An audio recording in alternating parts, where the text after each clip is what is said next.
Now I'm really excited to be with you guys all today. And part of why we decided to put this webinar on is that obviously we have customers spanning advocacy, nonprofits, campaigns, and I see a big cross section of folks in those camps represented today. But one of the things that we often hear from our customers is that although they know there's so much to be done on the Facebook ad side of things, they often don't really know where to start. And we hear from them a lot that they don't know where to start. And so we thought, how better than to bring in some experts that we know from our time working with a lot of great causes and groups to help share a little bit more about this. So I'm excited to welcome both Daria Grostara, who comes to us from Direct Persuasion, as well as Rebecca Gudeman from FP1 Strategies, two groups we've worked with, to join us today. And ladies, thanks so much for being with us. So I'll do a quick housekeeping item. You know, obviously Shana mentioned we keep this to about 30 minutes, and we're going to cover a lot of stuff today. We're going to start by talking through, you know, how to go about forming ads to begin with, ranging from everything like how to set the right goal, how to design creative content, and then how to know if all that you're doing is working. Then we'll dive into a couple of other ad channels that I think our expert panelists can share a little bit more about. And then we'll take questions. We do like to keep this tight, so if for some reason we don't get to your question, fear not. There's a way to contact us at the end and we'll make sure that we get it answered. So to recap, you know, again, this is something that we hear a lot, that Facebook advertising is really essential, but people don't know where to start. You know, when I was a person working directly in advocacy and campaigns, there were Facebook advertising was just beginning. Causes were just beginning to even participate in Facebook in general. You know, famously, a lot of campaigns in 2008 and even in 2010 barely had a single Facebook presence. And a lot of folks on the call, you know, you started out when I did, and you remember that time. And so now that it's become such a critical piece, you know, it's hard to know where to start. We've gotten so far beyond just lookalike modeling or, you know, shares and likes. So, you know, we're going to talk today a little bit about how to discover your ad options, you know, how to figure out what format works for you, as well as targeting. You know, your audience doesn't just live on Facebook. So how do you also take what you're doing on Facebook so that it's a value add, so that you're not just living on Facebook, you're not just constantly dependent on going back to that well, but you're establishing that virtuous cycle of contact for your audience across all of those outreach channels. So, you know, Daria, I'd love to kick it off with you, you know, to just talk a little bit for a moment about kind of a couple of the things that excite you right now that you see in terms of ad format and targeting options that we can delve into a little bit more as we go on. But what are you seeing right now that is an awesome option for folks you're working with? Yeah, I think it's been a trend for a while to rely on first-party data so heavily and to rely on micro-targeted audiences. And what we're seeing really perform best across all types of objectives. So that's persuasion or get out the vote for political campaigns or email or donor or customer acquisition. We really see that kind of third-party data working well. And when you're on platforms like Facebook, they make it so easy to target and optimize based on habits online. So you can literally target people who like pages everywhere to people who've watched 3 seconds of your video. And we're really seeing that kind of targeting based on behaviors rather than, you know, these personal attributes really excel. That's cool. Is that consistent with what you're seeing as well, Rebecca? Absolutely. And across both political and public affairs advocacy campaigns, we are seeing not only the utilization of first-party data and strengthening that with micro-targeting, but then also branching out into that interest targeting, like Daria said. And that's really exciting because in that format, Facebook really does the heavy lifting for you. With both lookalike models and custom engagement audiences, you can take your campaign to the next level and reach people that you haven't previously. So for those of you, those uninitiated, what both gals are talking about, especially when they talk about custom audiences, is something we've worked with customers and doing, in the right platform, whether you begin on Facebook or begin on a different platform like on CrowdScout, you should be able to build that audience of folks either to reach them directly where they live on Facebook, or through a lookalike targeting to find other people who look like the people that you know are your would-be supporters. But when you're thinking about how to find those would-be supporters, you know, something that both of you highlighted to me when we were first chatting about putting on this webinar is the idea that you really need to set your goal. And, you know, Daria, you outlined a couple of sort of goals you commonly see, but talk us through a little bit, how do you see just deciphering and determining what an organization's goal is at the outset of figuring out what kind of ad strategy is going to work for them? Yeah, I would say the biggest mistake that I see, and that I'm unfortunately part of, is that the people who are making the budget and creative decisions are not the people who are optimizing and drafting the media plans. So there's often a really big disconnect in what someone wants out of a Facebook or another platform ad campaign, and then kind of the deliverables. So they might be giving a video, but they really want signups, and maybe static ads are better for signup. So goals that we are often working with in the political and public affairs space is general brand building and persuasion, which is listed here. So really that has a whole set of creative that comes with it, and a whole set of metrics that you want to optimize for, like video views or reaching the most people in your audience at the highest frequency. And then there's acquisition. That could be donor acquisition, that could be email acquisition, that could be phone number acquisition, or people who maybe aren't active but once gave you their information, you want to make them reactive. And then event RSVP. This is something I work a lot with political rallies, and it's driving RSVPs in a short amount of time, and that's where budget optimization is super important on Facebook. And then get out the vote, which a lot of us probably in this chat are focusing on right now, is giving enough information for people to engage with so that they can make informed decisions about voting. So that seems to really come down to the idea of not only knowing what the ad is when you at the outset, but really that kind of needle in a haystack challenge that so many people have of knowing your audience, you know, taking stock of what you know about that database of supporters, and figuring out where you're going to reconnect with them, and what the goal is of connecting with that audience, whether they're uninitiated or existing supporters from the get-go. So, you know, we wanted to touch base about how to make your content compelling. And Rebecca, you shared a lot with me about kind of some of the new non-traditional creative assets that you see being effective. Talk through some of those for us.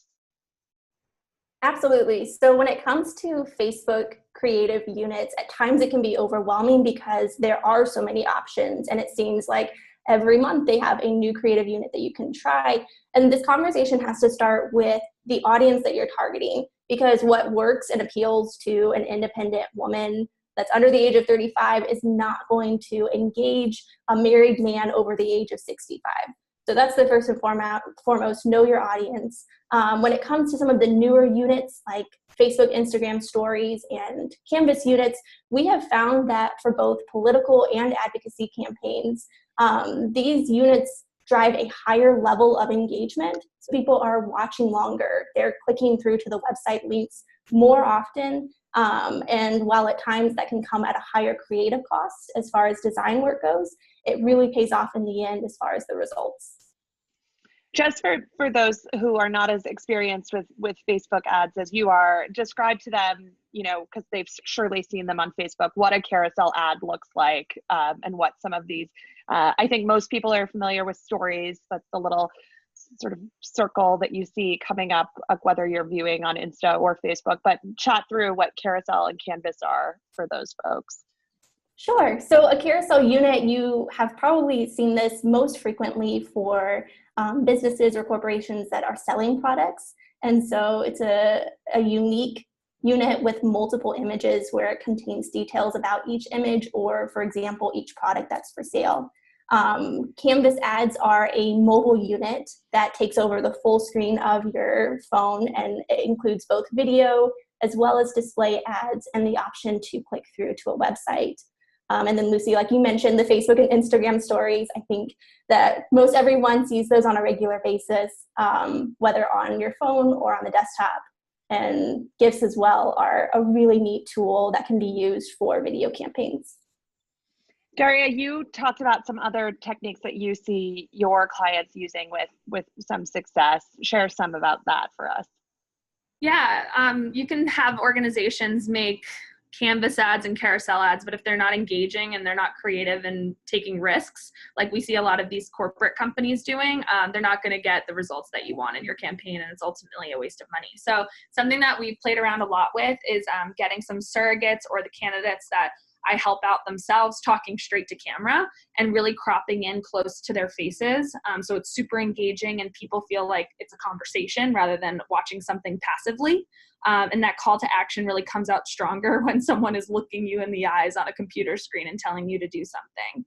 We've also played with sequencing length. So starting out with shorter form, to kind of introduce, and then as someone has engaged with that content, showing them, maybe after showing them a 5-second ad, showing them a 10-second ad, and then showing them a 30-second ad, and then maybe showing them a minute ad, so that it's fresh, creative, and they're not seeing the same thing, but the message still has that frequency that we want. You know, practically speaking, how much work is that? I think a lot of people, and you can probably both speak to this, but I think a lot of people don't experiment with some of these non-traditional techniques because it feels like it's going to be a lot of work than just having your graphic designer do one image, getting the kind of text ratio right, and then popping it up. How much work are these kinds of alternate strategies, practically speaking, and do you feel like it really pays off?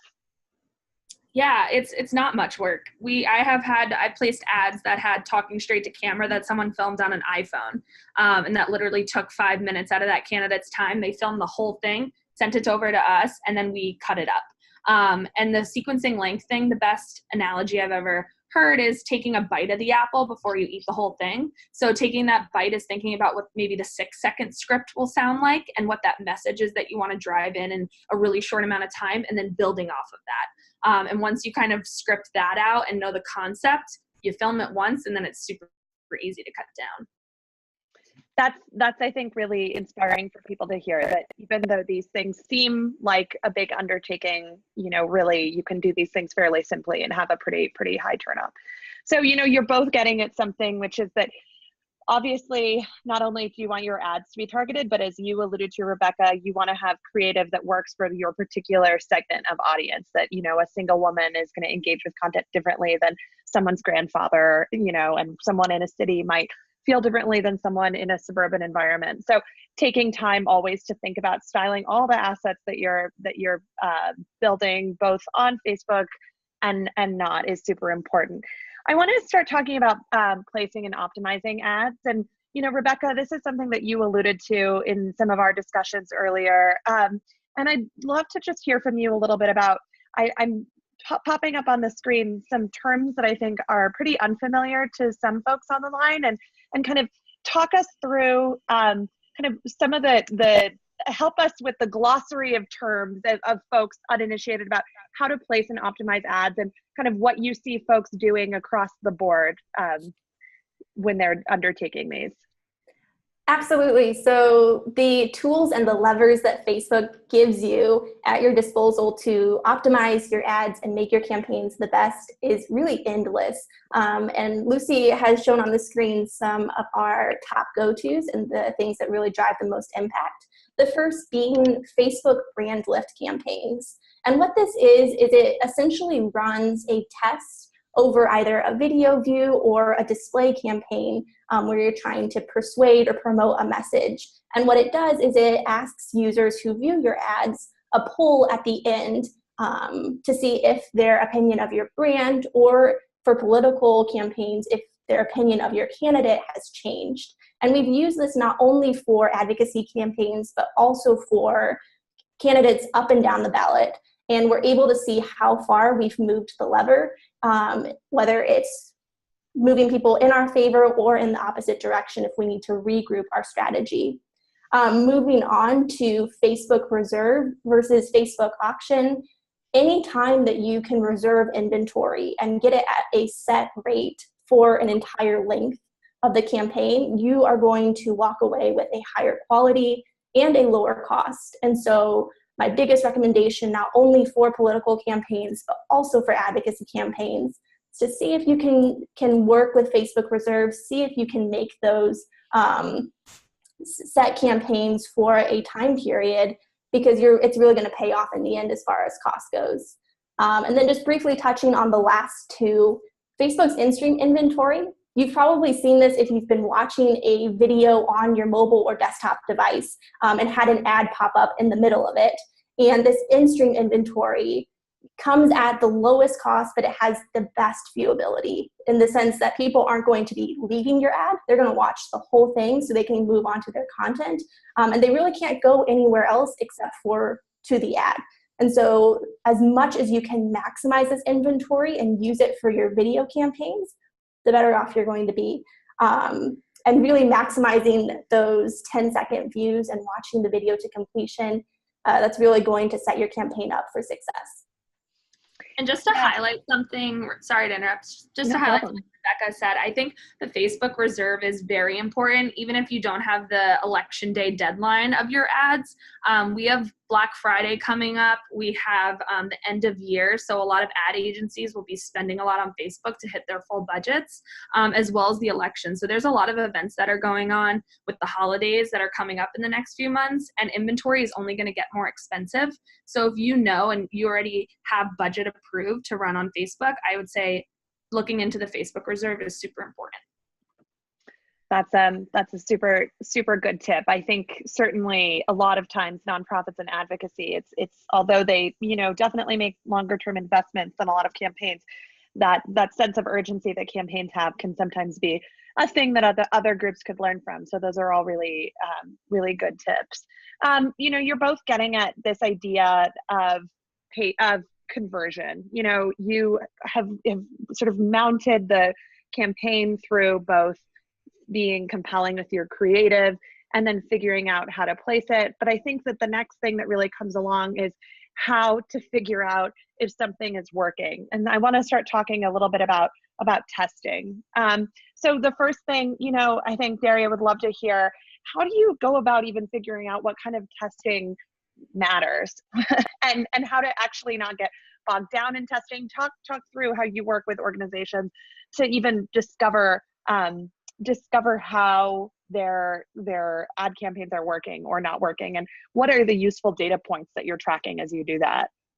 Yeah, when I first start working with an organization, I kind of do an audit of what's going on and what success they're seeing and what failures they're seeing, and try to identify those problems. So if there were times where creative was getting them super low cost per acquisition, for instance, you could see that, the audiences were once working, but maybe it was a creative problem. So maybe we should do some more creative testing. But if you've been running and, creative's pretty stagnant, and no matter how much you're testing creative, you're getting the same results and they're not the results you want, maybe it's time to introduce new audience testing. So I kind of pinpoint the trouble areas and then take it from there. Once you decide if you want to do audience testing or creative testing, or maybe start from the top and just work down that funnel, it's really easy to set up A/B tests and compare maybe what you were doing or what you feel instinctively you should do versus a new, maybe bolder risk or take.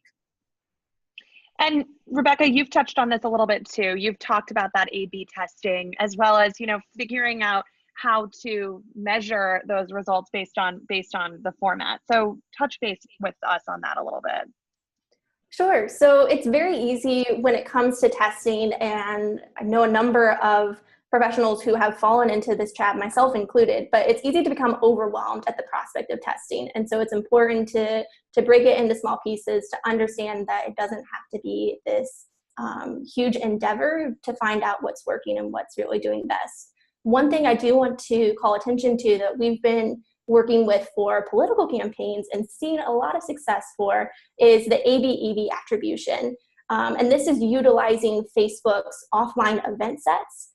And for those who might be unfamiliar, the offline event sets are essentially just data sets that will track back users who have filled out an AB/EB ballot. And when we connect those to our Facebook campaigns, we're able to see if our ads have driven that action. And for GOTV efforts, it's really awesome to be able to report back the attribution and see the results that sometimes you aren't able to see through to completion. So we've seen folks have successful with that too. Can you give some examples, either of you, of kind of ways you've seen folks put this into practical effect? Like, what kinds of offline action are they trying to connect attribution to? Yeah, I can give an example of something I did for the special elections. We were able to work with Data Trust on getting dynamic audiences appended to our Facebook account. So we could actually see in live time, it was updated daily, matched back to Facebook, who was requesting absentee ballots and who didn't yet turn them in. So we were able to give and show tailored creative. So someone saying like, hey, you haven't turned in your absentee ballot yet, talking straight to camera on a mobile feed, vertical video, and the success we saw from that. And we were able to trace back that this much money that we spent to turn out those AV-EV universes cost this much per vote. And able to trace back that these people turned out, and we know that this percentage of people saw our ads, and this is how much it costs to get each of those to the polls. Awesome. Yeah, I think that certainly getting that sort of holistic cycle of what's happening offline and online, you're both really highlighting that, and that's really great. You know, the next thing that we promised we'd touch on a little bit is how to synthesize what you're doing on Facebook with the work you're doing on other ad channels. And I know you both have a lot of experience with this, but for folks who are uninitiated, as I've said a couple of times, talk through other exciting things that you see on ad strategy your organization's doing or that you're bringing to your clients now, you know, across the board. Yeah, I can jump in. Google search, I would say, is one of the most important to highlight in this list because it's one of the highest levels of intent any ad viewer can have. They're directly searching something relating to your field or what you're selling or what you want to talk about. So making sure that you're owning those search terms and playing around with different keyword bidding, position bidding, time on site bidding could be really, really great. And making sure that you're owning that conversation, that when someone looks something up, your digital content is the first one for them to see. And then the others are really great because Facebook, it's great for turning out results, but something that you often see with persuasion or get out the vote campaigns is that there's a lot of clutter on Facebook and people are scrolling so quickly that they might not be absorbing the content that you need them to be. So getting up on these other channels where viewability is very high, there are little distractions. It could be a forced view, so you have to complete the ad in order to watch that segment on Hulu. Those are really good ad units for persuasion and get out the vote efforts. Awesome. Rebecca? Absolutely. So when considering other ad channels, and this is something that for both political and public affairs campaigns, we use a assortment of the channels that are listed on this slide. And when deciding which one to use the most, again and again, the conversation goes back to viewability. Where are we going to get our ad in front of the user for the longest amount of time at the lowest cost? And so cannot emphasize enough how important it is to balance your advertising approach, not only with Facebook, but also with Google search, and then also those high impact and connected TV placements where you can. Awesome. So, you know, one thing that I wanted to add, because certainly I think this especially applies to folks that are working that kind of long-term, long game outside of a campaign, you know, figuring out ways to use those Facebook ads as an entry point to engage your audience in other ways, whether it's through an ad or through on a different platform or through another outreach action. I think, you know, it's just important to remember that you really want to figure out ways to forge those connections off platform. So to recap some of the things that we've talked about today, you know, I think Rebecca and Mary had both definitely emphasized we should set your goal from the get-go, thinking about who it is you're trying to reach and, you know, being mindful of the kind of pitfall that Daria mentioned of sometimes seeing a disconnect between the decisions being made and the ads being set. You know, incorporating creativity in both formatting and targeting throughout. You know, we don't want to be pursuing set it and forget it in our ads. We want to be testing and defining conversion all along, and you know, for not so much of a resource as you'd think, you know, you can really maximize your spend throughout. And then, you know, of course, as I just mentioned, really thinking about your advertising strategy is a thing that doesn't exist in a silo, really using it as a way to enhance your organization's overall strategy. So we do have a couple of questions. I know we have a few minutes left. So I'd love to throw out a couple of questions. I went a little too fast on one of those slides, Rebecca, and one thing that you had alluded to at some point was using Facebook rules to pace campaigns. And I think that that is something that folks would actually be really interested in hearing about. Sure. So Facebook rules are one of my favorite new products or features that Facebook has rolled out this election cycle. And what it allows you to do is when you're an ads manager looking at the campaigns that you have active, you can set rules that will turn off your campaigns when they pace to a certain level. And if you want to, you can take it one step further and you can set the rules to adjust your budget if you are seeing a really low cost per result. So for an acquisition campaign, if you're driving an average cost per result below, say, $1 and you wanted to maximize the budget that was going to it, you could increase your budget by 25% whenever the cost per result was less than $1. And there are so many different applications that you can use Facebook rules for to take your campaign to the next level and also reduce the amount of manual work that you have to do in Ads Manager, and allow you to continue focusing on the strategy and the testing and let the rules take care of some of that manual day-to-day stuff as well. Interesting. So thinking about what that conversion point would be for you and setting those rules accordingly. So another question that someone asked are, how do you, and I know you work with lots of well-funded organizations, but you also probably sometimes work with cash-strapped organizations, but what are some of your tips for maximizing impact when budget is on the line? Yeah, that's a hard thing to do. I would say the best piece of advice is that don't be afraid to be bold, and that the things that usually work are the things that scare the people the most, and scare the people as in scare the team that are managing all of this. So if language or creative might be a little too risky, that's the stuff that normally works. So if you're tight on budget, that's not the time to be boring. That's the time to put it all out there and see what sticks.